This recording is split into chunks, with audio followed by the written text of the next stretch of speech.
Hello friends, welcome to our channel medical field guidance. So ये video उन बच्चों के लिए है जिनकी फ़िज़िक्स बहुत ही ज़्यादा कमज़ोर है, ठीक है। और एम्स नर्सिंग, पैरामेडिकल या किसी भी बीएससी नर्सिंग या पैरामेडिकल एग्ज़ाम चाहे तुम्हारा स्टेट का है, उसके लिए तुम तैयारी कर रहे हो, तुम्हें फ़िज़िक्स नहीं मिल रही है, इस वीडियो को देखो, ठीक है। देखो, इसमें हम चैप्टर 1 डिस्कस करेंगे which is unit dimension and measurement. यहाँ पे तुम्हारी एक कहते हैं ना कि मैम मेरा बिल्कुल ज़ीरो है फ़िज़िक्स और मुझे वहाँ से 100 तक पहुँचना है। तो अगर तुम ये इस वीडियो में मैं एक चैप्टर करवाऊँगी, तुम पूरी वीडियो शिद्दत से देखना। ऐसा नहीं है कि अभी 1 मिनट देख ली, 2 मिनट देख ली, 10 मिनट देख ली और फिर बंद करके चले गए। ये एक वीडियो देखना, फिर तुम इसके चाहे नीट लेवल के भी क्वेश्चन कर लो, लेकिन हमें तो नीट की करनी ही नहीं है, हमें तो बीएससी नर्सिंग का चाहिए लेवल। तो वो क्वेश्चन मैं तुम्हें टेलीग्राम पे डाल दूँगी, वहाँ पे प्रैक्टिस कर लेना। एक क्वेश्चन भी तुम्हारा ना बने ना, फिर मुझे इसी वीडियो के कमेंट सेक्शन में आके बोलना कि हमारा नहीं हुआ क्वेश्चन, ठीक है। बिल्कुल थ्योरी से शुरू करवाऊंगी। बिल्कुल थ्योरी एक होती है ना, आपके दिमाग में बैठ जाएगी इस तरीके से। इसी वीडियो में क्वेश्चन भी प्रैक्टिस होंगे, जितने भी यूनिट डायमेंशन के क्वेश्चन प्रीवियस ईयर में पूछे गए हैं या फिर आपके जो है ज़रूरी क्वेश्चंस होते हैं या वैरायटी ऑफ क्वेश्चन कह सकते हो, वो इसमें कवर हो जाएंगे, ठीक है। ज़्यादा बड़ा चैप्टर नहीं है, तो प्लीज़ इसको एंड तक ज़रूर देखना और मुझे बताना कमेंट सेक्शन में कि कैसा लगा। अब तुम सोच रहे हो कि ये जो हैंड नोट यहाँ पे हैं, ये कॉपी जो है ये किसकी है? तो ये हमारे जो ऑफलाइन बच्चे हैं, ऑफलाइन हमारे सिर्फ़ और सिर्फ 16 स्टूडेंट्स हैं, उनमें से एक स्टूडेंट की कॉपी है। तो मैंने सोचा कि अगर मैं उनको उतनी अच्छे से करवा रही हूँ तो ऑनलाइन वाले बच्चों का भी मैं करवा सकती हूँ। अब ये 16 बच्चे कौन है? ये हमारे एरिया के बच्चे हैं जो लोकली आपको एक होता है ना, जानते हैं कि हाँ आपको इस एग्ज़ाम की नॉलेज है। तो इस करके लाइक एक ट्यूशन की फॉर्म में वो बच्चे मेरे पास आ रहे हैं, तो मैं उनको पढ़ा रही हूँ बस as a tuition, not like a coaching, ठीक है। तो उनको थोड़ा सा समझ में भी अच्छा आ रहा है, उनके रिव्यूज़ भी मुझे अच्छे मिले हैं, तो मेरे को लगा कि थोड़ा सा मुझे यहाँ पे भी डालना चाहिए, बिकॉज़ अगर ऑफलाइन का तुम्हें कंटेंट मिलेगा तो तुम लोग और अच्छे से कर पाओगे, ठीक है। तो देखो, सबसे पहले हम स्टार्ट करते हैं हमारा चैप्टर अभी, ठीक है, फिर तुम एंड में बातें करते रहेंगे। चलिए शुरू करते हैं। मैंने साइड में अपनी कॉपी रखी हुई है स्टूडेंट की, और यहाँ पे मैं आप लोगों को समझाने के लिए इस बोर्ड का यूज़ करूँगी। मेक श्योर अपना कॉपी पेन लेके बैठ जाओ। जो चीज़ मैं बिल्कुल ऑफलाइन की तरीके से पढ़ा रही हूँ, तो ये सोच लेना, इमेजिन कर लेना मुझे कि सामने मैं बैठी हूँ, ठीक है। सो स्टार्ट करते हैं हमारा पहला चैप्टर। जो चीज़ मैं यहाँ लिख रही हूँ तुम्हारी कॉपी में होनी चाहिए, बिकॉज़ मैं एक बहुत ही अच्छी वे में पढ़ा रही हूँ, तो मैं चाह रही हूँ कि आप लोग भी उस चीज़ को करो, ठीक है। और मेरे को ना तुम बताना फिर एंड में कि आया कि नहीं आया समझ में। हम पढ़ेंगे unit and dimension. Unit and dimension में देखो, सबसे पहली चीज़ तुम्हें क्या पता होनी चाहिए? सबसे पहले हमारा आता है फिज़िकल क्वांटिटीज़ क्या होती हैं। फिज़िकल क्वांटिटीज़ क्या होती हैं, तो ये हम देखेंगे। All these quantities which can be measured directly or indirectly and in term of which the laws of physics can be expressed are called as physical quantities। मतलब क्या कह रहा है? देखो, फिज़िकल क्वांटिटीज़ क्या होती हैं? फ़िज़िकल क्वांटिटीज़ ऐसी क्वांटिटीज़ होती हैं जो क्या हैं, मेजर की जा सकती हैं। मेजर मतलब मापी जा सकती हैं। जैसे कि अगर मेरा भी कोई भी जैसे लिक्विड फॉर्म लगा लो, दूध है, दूध को मैं केजी में मेजर करती हूँ, लीटर में मेजर करती हूँ, है ना। हम लोकली बोलते हैं ना कि 1 किलो दूध लेके आओ, लेकिन उसको हम लीटर में ही बोलते हैं इन केस ऑफ फिज़िक्स और मैथ, राइट। तो लीटर में हो गया। ऐसे ही अगर लेंथ है तो मीटर में हो गई, सेंटीमीटर में हो गई, है ना। तो जिन क्वांटिटीज़ को हम मेज़र कर सकते हैं, लेंथ को मैं मेजर कर सकती हूँ कि भाई इतनी लेंथ है, इतनी लेंथ है या इतनी लेंथ है। तो जो चीज़ देखो, अगर मैं डेफिनेशन बोल रही हूँ, डेफिनेशन लिखो साथ के साथ में, तो तुम्हारे लिए और आसान हो जाएगा। तो जिसको मैं मेजर कर सकती हूँ वो मेरी सारी क्वांटिटीज़ क्या हैं? Physical quantities. All these quantities which can be measure directly और इनडायरेक्टली, ठीक है। और जिसके ऊपर क्या हो, एक चीज़ तो ये हो गई जिसको हम मेजर कर सकते हैं, ठीक है, मेजर कर सकते हैं डायरेक्टली और इनडायरेक्टली। दूसरी चीज़ क्या है? जो कि जिस पे हम अपने लॉज ऑफ फिज़िक्स भी क्या कर पाएँ, अप्लाई कर पाएँ, वो क्या है? हमारी फ़िज़िकल क्वांटिटी। अब जो हमारी फ़िज़िकल क्वांटिटी है ये 2 तरीके की होती है। 2 तरीके में क्या क्या आते हैं? फंडामेंटल क्वांटिटी एंड दूसरी मेरी है डिराइव्ड क्वांटिटी। ये दो तरीके की होती है। ये मैंने डेफिनेशन बोल दी है, अपनी कॉपी में लिखो। और जो बच्चा मुझे ना, मैं यूट्यूब वाले बच्चों को ही बोल रही हूँ, मेरे को ना व्हाट्सएप पे अपने नोट शेयर करना, मैं देखूँगी तुम कितनी मेहनत करते हो। यहाँ पे ये डेफिनेशन जो मैंने बोली थी वो लिखनी है, फिर ऐसे स्प्लिट करना है कि इसके दो टाइप होते हैं, फंडामेंटल क्वांटिटी और डिराइव्ड क्वांटिटी। फंडामेंटल क्वांटिटी जो होती है वो किसी पे डिपेंड नहीं करती, इंडिपेंडेंट होती है। जैसे कि देखो, तुम लेंथ है, लेंथ का तुम बराबर में कुछ और फॉर्मूला लिख सकते हो? नहीं लिख सकते, ठीक है। अगर हम बात करें, लेंथ हो गया, मास हो गया, मास को क्या तुम लिख सकते हो कुछ और टर्म में? नहीं लिख सकते। मतलब जो सब किसी के ऊपर डिपेंड नहीं कर रही, सेल्फ डिपेंडेंट है वो, ठीक है। लेकिन डिराइव्ड जो कि फंडामेंटल से डिराइव हुई है, जैसे कि अब फोर्स है, फोर्स को मैं लिख सकती हूँ मास इनटू एक्सेलरेशन। ये दो चीज़ों के ऊपर डिपेंड कर रहा है, तब जाके मेरा फोर्स बनता है। लेकिन लेंथ तो लेंथ है, उसको तो किसी चीज़ को मिला के हम नहीं बना सकते, लेंथ को ही मिला के बनेगी ना, और किसी चीज़ पे वो डिपेंड नहीं करती है। तो फंडामेंटल क्वांटिटीज़ इंडिपेंडेंट होती हैं, डिराइव्ड जो किसी से डिराइव्ड होती हैं डिपेंडेंट होती हैं, ठीक है। अब हम बात करते हैं अगले क्वेश्चन के बारे में, जो कि देखो ये वाले हैं जो तुम्हें बिल्कुल ज़ीरो से करवा रही हूँ, क्योंकि अगर तुम ये चीज़ सीखोगे तभी आगे जाके क्वेश्चन तुम्हारे सोल्व हो पाएंगे, ठीक है। आई होप ये क्वेश्चन आ गया होगा समझ में तुम्हारा यहाँ तक का, ठीक है। अब तुम्हें यहाँ पे पता होना चाहिए क्या, जो मेजरमेंट होती है, ठीक है। मेजरमेंट में एक फॉर्मूला तुम्हारा होता है, मैं सिर्फ वही यहाँ पे बताऊँगी तुम लोगों को। हमारा एक मेजरमेंट के लिए फॉर्मूला होता है N1U1 = N2U2।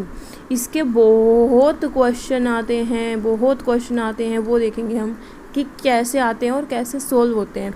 पर तुम्हें यहाँ पे समझना होगा N1 N2 और U1 U2 क्या है। तो ये क्वेश्चन के माध्यम से अगर मैं तुम्हें समझाऊंगी तो तुम बहुत अच्छे से कर लोगे। तो अभी इस चीज़ को यहाँ पे ना याद रखना, N1U1 = N2U2। आगे चलते हैं, आगे है हमारा सिस्टम ऑफ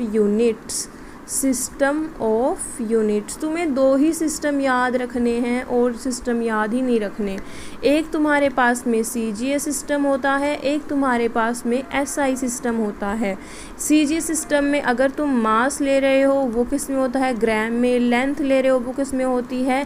सेंटीमीटर में, ठीक है। टाइम किस में होता है? सेकंड में। ऐसे ही SI सिस्टम में मास किस में होगा? kg में। ये किस में होगी? लेंथ किस में होगी हमारी? मीटर में। और टाइम किस में होगा? सेकंड में। ये चीज़ तुम्हें ध्यान रखनी है CGS और SI सिस्टम में। देखो अगर तुम नहीं समझ में आ रहा है दोबारा बैक करके जाओ, उस चीज़ को क्लियर करो, फिर आगे बढ़ो, ठीक है।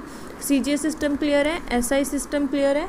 अब हम आगे बात करते हैं बेसिक फिज़िकल क्वांटिटीज़, और यू कैन से हमारी फंडामेंटल क्वांटिटीज़।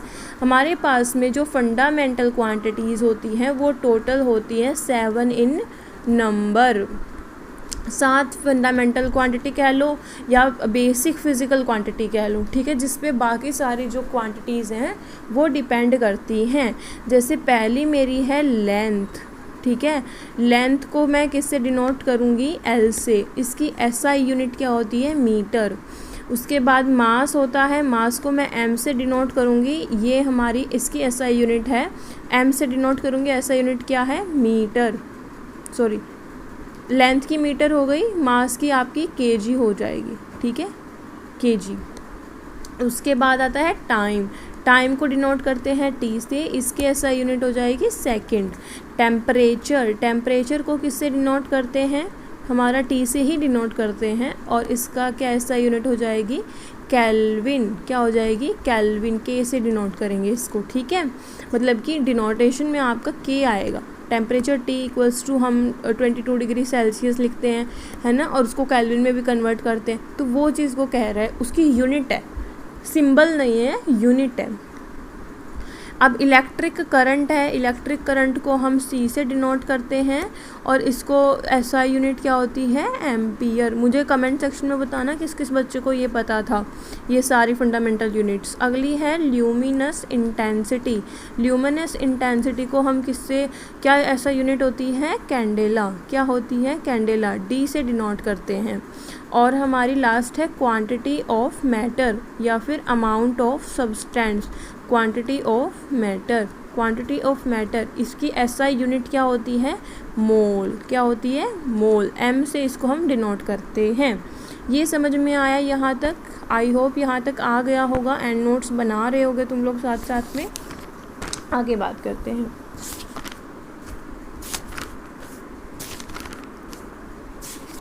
अब एक चीज़ देखो, अब हम डायमेंशनल, यहाँ तक समझ में आ गया। अब हम डायमेंशनल फॉर्मूला की तरफ जाएंगे, जहाँ से क्वेश्चंस आपके आते ही आते हैं। तो डायमेंशनल फॉर्मूले की तरफ हम जाएंगे।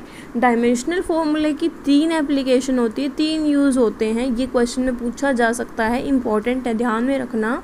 डायमेंशनल फॉर्मूले के हम क्या क्या यूज़ कर सकते हैं, इससे हम क्या करते हैं, करेक्टनेस चेक करते हैं किसी भी फिज़िकल रिलेशन की, कि कोई फॉर्मूला मेरा फिजिकल टू एम ए है, क्या ये सही है कि नहीं है। तो हम करेक्टनेस चेक करते हैं, लिख लेना, correctness of a given physical quantity को चेक करने के लिए। अगला है to convert a physical quantity form on a system of to another, मतलब कि हम इसमें क्या करते हैं, एक सिस्टम ऑफ यूनिट से दूसरी सिस्टम ऑफ यूनिट बना सकते हैं। मतलब अगर मेरे पास में सीजीएस सिस्टम है, मैं डायमेंशनल फॉर्मूला की हेल्प से सीजीएस को क्या कर सकती हूँ, यूनिट एसआई में कन्वर्ट कर सकती हूँ। एक सिस्टम से दूसरे यूनिट सिस्टम में कन्वर्ट कर सकती हूँ।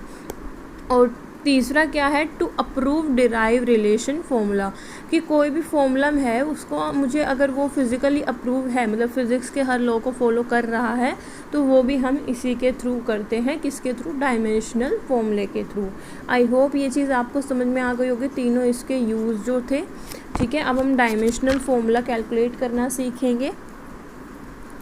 ठीक है, डायमेंशनल फॉर्मूला देखो, डायमेंशनल फॉर्मूले में तुम्हारा क्या है, सबसे पहले तुम्हें पता होना चाहिए मास आता है, फिर लेंथ आती है, टी होता है टाइम। मास, लेंथ, टाइम, बेसिक चीज़ तुम्हें ये याद रखनी है डायमेंशनल फॉर्मूले में। अब मुझसे कोई पूछे कि एरिया का डायमेंशनल फॉर्मूला बताओ, मैं क्या लिखूँगी, एरिया क्या होता है, length into breadth, length into breadth. अब लेंथ भी क्या है, लेंथ है, ब्रेथ भी एक तरीके की क्या है, लेंथ ही है। तो एक एल यहाँ है, एक एल यहाँ है, इसको मैं L2 कर सकती हूँ। ठीक है, क्या इसमें कहीं मास आया, नहीं आया, तो M0 लिखूँगी। लेंथ आया, कितना आया, 2, ऊपर 2 लिख दूँगी। टाइम आया, नहीं आया, 0 लिख दूँगी। तो ये एरिया का क्या हो जाएगा, डायमेंशनल फॉर्मूला हो जाएगा। अगला क्वेश्चन करते हैं। जैसे मेरे पास में वॉल्यूम है, वॉल्यूम का क्या हो जाएगा, वॉल्यूम क्या, हम क्या लिखते हैं, length into breadth into height. Length भी क्या है, लेंथ, ब्रेथ भी क्या है, एक तरीके की लेंथ, हाइट भी एक तरीके की लेंथ ही है। तो ये कितने एल हो गए, 3 एल हो गए। क्या इसमें मास आया, नहीं आया, लेंथ आया, कितने आए, 3, टाइम आया, नहीं आया, 0। तो ये मेरा किसका फॉर्मूला हो गया, वॉल्यूम का। अगला क्वेश्चन कर लेते हैं थोड़ा अलग, स्पीड का बताओ क्या होता है। स्पीड क्या होती है, डिस्टेंस अपॉन टाइम। डिस्टेंस क्या होती है, एल, लेंथ होती है एक तरीके की, टाइम टी। अब टी को मैं ऊपर लेके जाऊंगी, इधर 1 है तो ऊपर जाके -1 हो जाएगा। मैं इसको ऐसे लिख सकती हूँ, बिल्कुल लिख सकती हूँ, क्योंकि एल तो एक है ही, ये 1 हो गया, टी ऊपर जाके माइनस में हो जाएगा। अब मेरे पास में बताओ, यहाँ पे मास कहीं यूज़ हुआ, नहीं, लेंथ हुई, एक लेंथ है, टाइम हुआ -1। तो ये मेरा किसका फॉर्मूला आ गया, स्पीड का। ओके, आगे बात करते हैं। एक और मैं एग्जांपल दे देती हूँ, फिर आप लोगों को निकालना है। एक्सेलरेशन का निकाल के दिखाते हैं। एक्सेलरेशन का क्या होता है, velocity upon time, velocity upon time इसका फॉर्मूला। वेलोसिटी को मैं क्या लिख सकती हूँ, displacement upon time, displacement upon time, और नीचे एक टाइम और है, तो टाइम इंटू टाइम। डिस्प्लेसमेंट को L से लिखती हूँ, टाइम को T से लिखती हूँ, तो T इंटू टी। नीचे कितने T हो गए, 2। अब इस T को मैं ऊपर लेके जाऊँगी तो ये LT - 2 नहीं हो जाएगा। अब मुझे बताओ, मास आया, नहीं आया, लेंथ आया कितना, 1, तो L1। टाइम आया, कितना आया, 2, तो T - 2। ये एक्सेलरेशन का फॉर्मूला हो जाएगा डायमेंशनल। आया समझ में, आई होप ये चीज़ क्लियर हो गई होगी।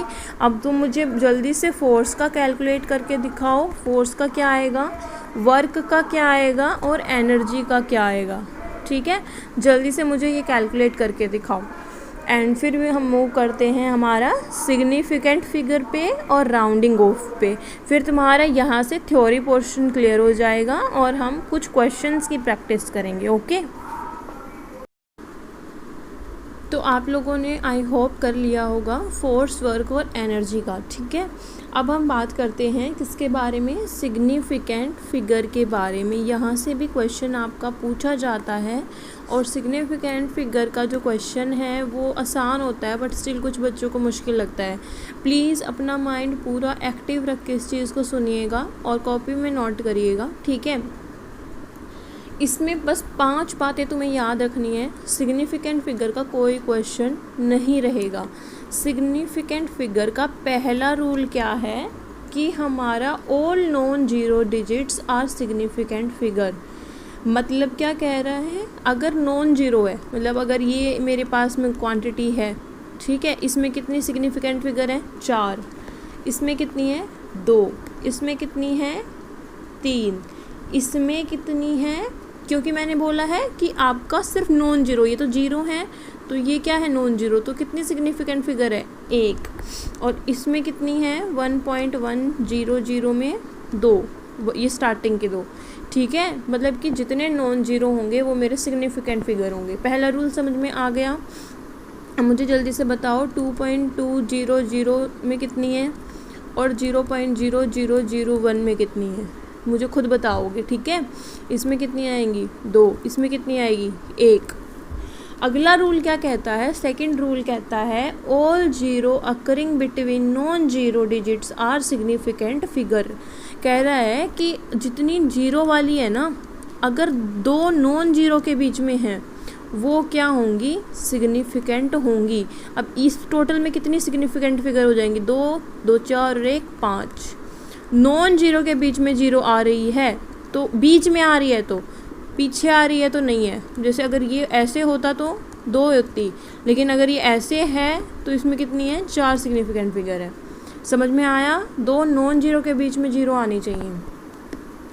तीसरा रूल क्या कहता है, all zero to the right of the last non zero are not significant figure. वहीं अगर राइट में जितनी भी जीरो आ रही हैं, कितनी भी मर्जी जीरो हों, ठीक है, वो क्या होंगी, नॉन सिग्निफिकेंट। इसमें सिग्निफिकेंट फिगर सिर्फ 1 है।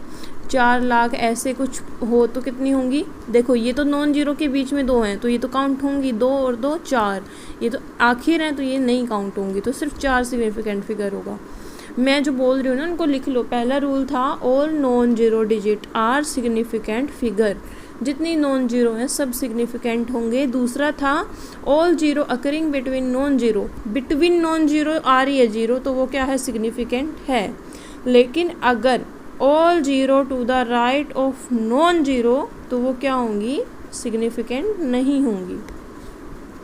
फोर्थ रूल क्या कहता है, फोर्थ रूल पे देखते हैं, all zero to the right digit of a decimal point and to the left of non zero digits are non significant figure. वहीं अगर 0.004 है ये सिग्निफिकेंट नहीं है। ऐसे ही अगर 4.500 है तो ये सिग्निफिकेंट नहीं है। आगे जीरो हों पीछे जीरो हैं कोई मतलब नहीं है, वो सिग्निफिकेंट तुम काउंट नहीं करोगे। समझ में आया। एक लास्ट वाला फॉर्मूला देख लेते हैं, क्या है rule, all zero to the right of the decimal point and to the right of non zero digits are significant figure. मतलब क्या कह रहा है, अब ये कह रहा है कि अगर पॉइंट आ गया, जैसे मैंने तुम्हें यहाँ समझाया ये चीज़ गलत है। देखो सिंपल सी बात समझो, अगर एक लेफ़्ट साइड है एक राइट साइड है पॉइंट से, इधर वाली ज़ीरो अगर हैं पॉइंट के वो काउंट नहीं होंगी, बट पॉइंट के मान लो ऐसे ज़ीरो आ रही हैं, राइट साइड में ज़ीरो हैं, वो काउंट होंगी सिग्निफिकेंट फिगर में। इस रूल को भूलना मत, ठीक है। मान लो अगर 4.500 है तो क्या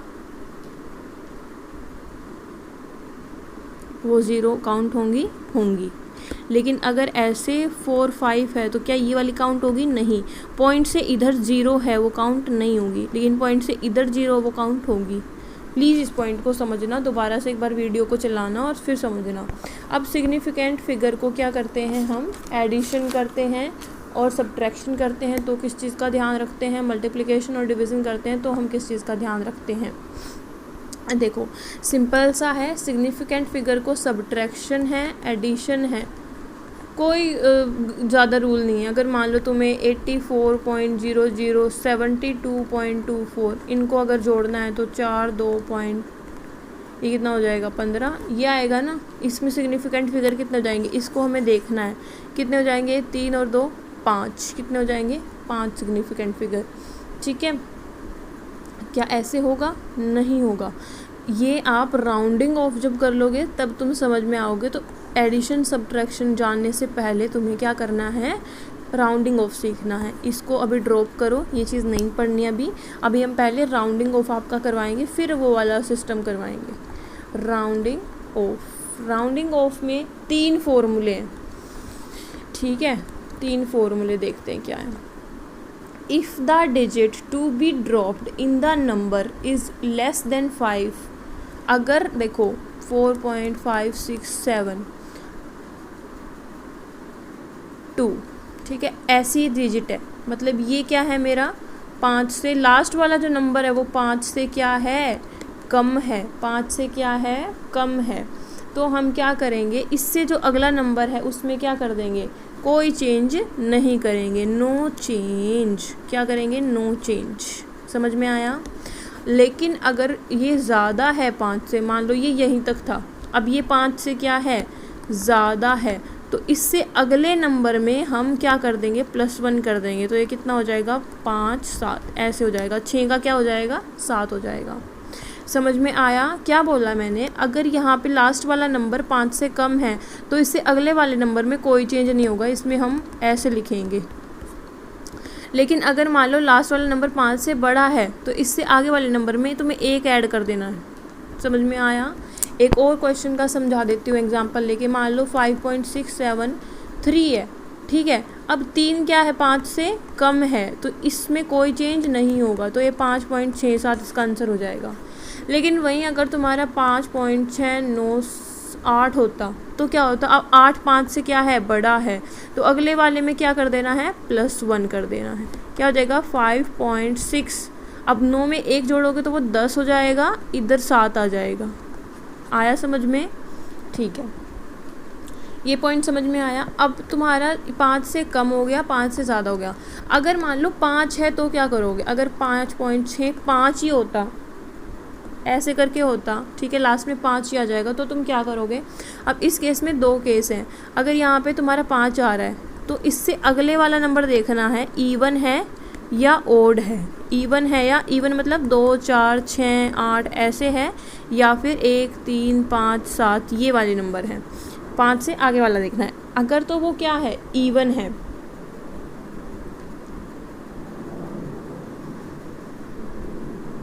अगर वो क्या है, इवन है, तो इवन में हम कोई चेंज नहीं करेंगे अगले वाले नंबर में, ठीक है। यानी कि अगले वाले नंबर में मतलब कि इस वाले नंबर में हम कोई चेंज नहीं करेंगे। ये नंबर 4 का 4 ही रहेगा, 5.654 ऐसे ही रहेगा। लेकिन अगर मान लो यहाँ पे 3 होता, यानी ये ओड होता, तो ऐसा ही नंबर होता तो हम इसमें +1 कर देते, तो ये 5.654 हो जाता। आई बात समझ में। मेरे हिसाब से मैंने चीज़ें क्लियर करी हैं, एक बार तुम पीछे जाकर दोबारा देखोगे तो तुम्हारा क्लियर हो जाएगा। अब हम करते हैं एडिशन और सब्ट्रैक्शन सिग्निफिकेंट फिगर का। लास्ट वाला टॉपिक रह गया है। एक बार एडिशन और सब्ट्रैक्शन का रूल हो, चाहे आपका किसका रूल हो, मल्टीप्लिकेशन और डिवीज़न का, दोनों में आप सेम चीज़ अप्लाई करोगे। राउंडिंग ऑफ करके आपको चीज़ें करनी हैं, ठीक है। राउंडिंग ऑफ करके करना है, मतलब मान लो कोई भी तुमने चीज़ें 2 ऐड करी, ठीक है, उसमें एंड में तुम्हें वो 5 से बड़ी है, छोटी है, फिर जो रिज़ल्ट आ रहा है उसके सिग्निफिकेंट करके आंसर लिखना है, ठीक है। सो ये वाली चीज़ काफ़ी कम पूछी जाती है, तुम्हारा सिग्निफिकेंट फिगर से ज़्यादा क्वेश्चन आते हैं, वो मैंने तुम्हें करवा दिए हैं। अब हम बात करेंगे डायमेंशनल फॉर्मूला, यूनिट डायमेंशन से हमारे क्वेश्चंस फॉर्मेट कैसा रहता है। थ्योरी पोर्शन आई होप सबका क्लियर है। मुझे प्लीज़ कमेंट सेक्शन में बताना कि आप लोगों का ये चीज़ क्लियर हुआ कि नहीं हुआ।